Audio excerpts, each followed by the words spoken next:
Alright there, geezers, Jules here from FGS, home of the Future Games Show, and you know what I've been thinking a lot about recently?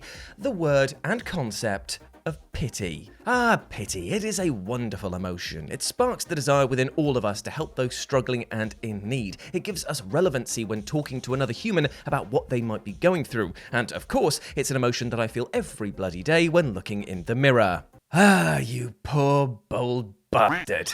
That being said, finding yourself on the receiving end of unwarranted or unwanted pity can be a cause of anger and hurt, because after all, my life's not that bad, right? Right? It is? Oh, bollocks. Well, luckily within the world of video games, there's no pity at all, only petty violence and even more petty revenge delivered via in-game taunting. And yet, some video games have taken it upon themselves to reward those struggling within their titles, albeit in ways that seem more mocking than genuinely motivated by compassion. So let's take a look at them. As I'm Jules, this is FGS, and these are video games that took pity on you. Oh. And let's kick things off by talking about the Karmic dice from Baldur's Gate 3. We've all been there, right? Sitting around a kitchen table under low, moody lighting, all tensely listening to your dungeon master detail what fresh horror they've pulled out of their nether to kill you and your party this week. Behold the mighty demon chicken Lord Peck, 50 feet tall and with feathers as razor sharp as Sophia's Baxter's chin. The beast stares at you before charging in. What do? With a gulp and a gasp, and likely a gurgly tummy, seeing as Liam ate a cheese pizza again, despite being lactose intolerant, when will you learn, mate? The party then turns towards the druid, who, as luck would have it, has a master plan. I know, I'll choose to use speak with animals to try and calm the mighty beast. And with a malevolent smile, the DM says, roll. The party holds their collective breath as the D20 bounces across the table, and then gasp in horror as the dreaded single digit of 1 is finally displayed. Fuck. This, my friend, is the unpredictability and chaos of dice rolling, and it's supremely... And it is most definitely part of the charm of most tabletop RPG experiences. However, when bad rolls continuously screw you over, well, it's enough to flip the goddamn table. Thankfully, in the recently released Barnstormer that is Baldur's Gate 3, a new feature has been implemented to keep things in balance for those with about as much luck as, I don't know, say somebody who builds up a rather large following on a social media platform only to have Elon Musk buy it and turn it into an absolute wasteland. Cheers, mate. Love ya. Sarcasm is where people say the opposite of what they mean. The feature in question is called Karmic Dice and centers around making sure the game doesn't screw you over too much by rolling poorly. Every time you fail a skill check or miss an attack, the game will start cooking the books behind the scenes so that every time after that, it gets a little harder to fail. Therefore, if you suck enough at this game, it will take such pity on you that you'll eventually smash out a critical hit with your most powerful attack no problem. Although when this finally happens, while you might be going, yes, the game is going, thank God, okay, wow, that took a while. Good on you, champ. Anyway, let's get a bit of subterfuge on and sneak past the guards in Shenmue. Now, the Shenmue games, or Shenmue if you want to be boring about it, have never been afraid to be different, basically taking a very exciting concept of a fallen master who must be avenged and layering on so much weird tedium that it kinda kills the pace at every turn. However, where most games would receive a failing grade for such a stupid idea, Shenmue has been lavished with praise for its odd approach to action and outright held aloft as a standard of gaming for its outstanding minigames and side content. Yet thanks to much of the action revolving around QTEs, I bet you hands down that many players found themselves on the receiving end of a beatdown just because they decided to relax a little bit. Yet the developers of this game aren't out and out cruel, because while they might slap you in the face with one hand, they will definitely pat you on the head reassuringly with the other, but also possibly while saying, my God, you are terrible at this bit, aren't you? Because when trying to sneak into the old warehouse district, our bomber jacket wearing hero must attempt to slink past numerous guards who patrol the area. However, thanks to some pretty naff stealth mechanics provided, this section became a pretty tough difficulty spike for many. And things got even harder in the 2018 portion more, because here, for some reason, the brightness of this section was dialed down, meaning that the guards could straight up be standing next to you and you'd have zero idea that you're about to be busted. Thankfully though, help is on, well, rather sarcastic hand in the form of an elderly homeless man who provides you with a map should you speak to him about the warehouse. Plus, if you keep failing, you can actually return to him and even get the guards' patrol routes added to the map to help you out further. Oh, cheers for that, mate, says Rio to the old man without a house and not giving any sort of monetary reimbursement for the very significant advantage that he's just provided for you, and then just goes away. Off to try again, it seems. Let's go. But what if you fail again? Well, the game will straight up, head in hands go, okay, fine, it's okay, don't worry about it. What if we just, I don't know, start removing guards from the game? That way there's less and less each time you fail. Oh, you keep failing. Okay, what we're going to do is halve the amount of guards entirely and tell you that there are fewer guards so that you know we are taking pity on you. And weirdly enough, I think you can actually combine this element with the in-game calendar system that shows specific holidays, meaning that there's less guards there to begin with, so you probably end up with like one guard patrolling the area. And if you fail at that point, well, that's on you. The game has already taken enough pity on you, and now I'm just pitying you for doing that. Anyway, let's move on to Pigskin 621 AD and talk about how a troll can join your team.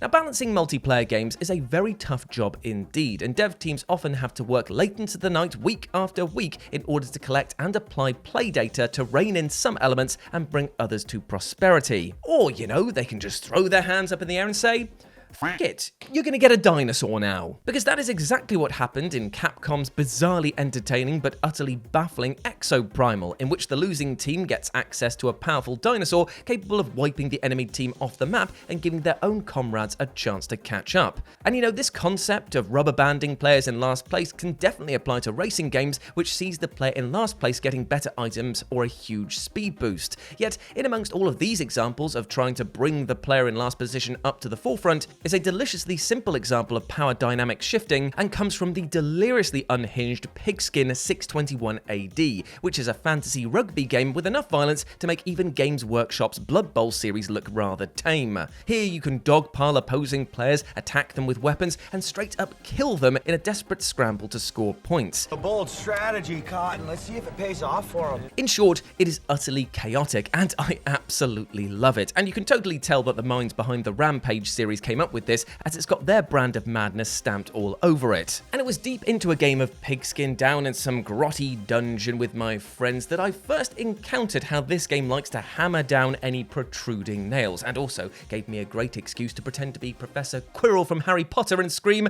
"Troll! Troll in the dungeon!" I thought you ought to know.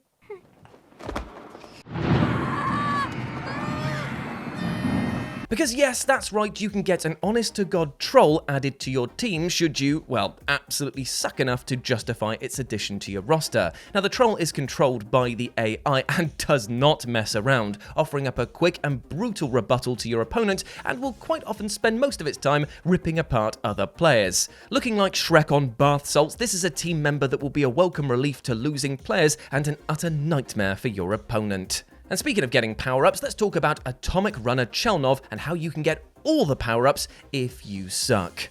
Another very deep cut now, let's talk about the radioactive run and gunner that is Data East's Atomic Runner Chelnov, which, after having comparisons drawn to the Chernobyl disaster, changed its name to Atomic Runner for all future versions. Now, Data East said that they drew no similarities between a nuclear disaster in real life and their atomic action game, yet that's a little harder to argue when the game does feature a goddamn hammer and sickle and was made a year and a half after the real-life disaster, giving them plenty of time to pivot in, I don't know, like any other direction at all? Because you know what'll make this game sell like hotcakes? Abject human suffering! Anyway, speaking of direction, that was a key part of Atomic Runner's gimmick, in that Chelnov would always be moving left or right because he was so full of atomic energy he just couldn't slow down. However, one thing that definitely stopped most players in their tracks was the game's brutal difficulty, which would routinely throw unavoidable attacks at you and swarms of enemies. Still, Data East did understand that players probably would bounce off of their game if they kept body checking them so hard, and so implemented a feature to help those struggling to get through certain levels. Because what would happen is that if you died enough in a single area, the game would just go, you know what, how about just have all the powers? And Chelnov would realise that he's made of pure atomic energy and be like, oh yeah, I can just do everything. Why didn't I do this before? And so you get access to every single power-up and ability at once, turning the game into an utter breeze. I mean, before it was so difficult it was arguably not fun, and now it's so easy that it's again not fun. So move over Golden Bell from Mario and Pity Aku Aku Mask from Crash Bandicoot. We've got a new OP buff that you can get by sucking badly. So let's finish things off by talking about the 7th Saga and how you can insta-kill the first boss. Gorsh! All of these deep cuts in a row. It's almost like I'm trying to do a small rebrand on this weekly format. Just so you're aware. Look forward to that in future weeks. Anyway, we're going to talk about the 7th Saga, which is a potently turgid RPG experience for the SNES, and comes from RPG powerhouse Enix, which was basically like the fighting man's answer to Final Fantasy. No, we're not going to spend hours talking about the meaning of life or anything like that. We're going to go out there and end lives as quickly as possible with brutal, relentless, some would say very, very grindy combat. Oh yeah! And while this combat-heavy approach definitely had its detractors, there is an undeniable fun about smashing beautifully crafted sprites into oblivion. However, less fun was being on the receiving end of a beatdown, which could and would definitely happen should the player not get on board with the whole grind every battle mentality. And take the first boss of the game, Romus, for example, who, with one of the most intimidating lines of dialogue ever uttered by an enemy, launches itself at you to begin combat. Oh, Tommy, I don't even know if we can show this line of dialogue. It's so utterly scary. I'll tell you what, bring it in for a brief moment and then push it away, just so we don't scare the kids, all right? Ready? Ah! Now, I won't lie here. For a guy who's clearly been hitting the ethereal gym every day, he's not exactly a hard hitter, yet it is still possible, through terrible item and combat management, to lose this fight and be booted back to the starting town. Well, fret not, my unlucky adventuring pal, for the game is here with a hefty dose of charity, and boy howdy does it reek of fromage for how cheesy it is. For you see, if you speak to the villagers on the way back out to face Romus, they will note that they just so happen to find a whistle of magic origin. Now, I don't know about you, but the last thing that I'd want to do if I came up against a being like Romus is toot a little dooter in his face, but still, you can do this, and you'll be surprised to learn that it instantly kills him. That's a pretty powerful magical artifact, but you know what it actually is signalling? The fact that you couldn't get past the first boss in the game. I mean, I guess it's not as bad as a Lundra that gives you the most powerful sword in the entire game if you die over and over again, and even mocks you further in the item description by saying that you've earned this for all your suffering, but still, this is basically like blowing a whistle and alerting every single person around you that you kind of suck at this. Oh dear. And there we have it, my friends. Those were video games that took pity on you. I hope that you enjoyed that, and let me know what you thought about it down in the comment section below. As always, I've been Jules. You can go follow me on all the social medias over here, where it's at RetroJ, but the O is a 0, and you can follow Tommy over here, over on his social media stuff. And please do that, because he's a lovely, lovely lad. And speaking of lovely lovelies... And speaking of being lovely, let's end this with a bit of positivity, shall we? And not pity instead, because I do not pity you. I want the best for you, but I'm not sitting there going like, oh, come on, mate, pull yourself together. Come on. I do believe in you, and I want you to do well. So even if you feel you're on the down and out, remember, you've got friends, family, and professionals in the support industry who care about you and want you to do well. I want you to live a healthy and happy life, and I mean that from the bottom of my heart. So go out there and utterly smash it today, because I believe in you, you massive ledge. As always, I've been Jules. You have been awesome. Never forget that, and I'll see you here next week on FGS for more deep cuts, baby. What a stupid sign off. Right, see you later, guys.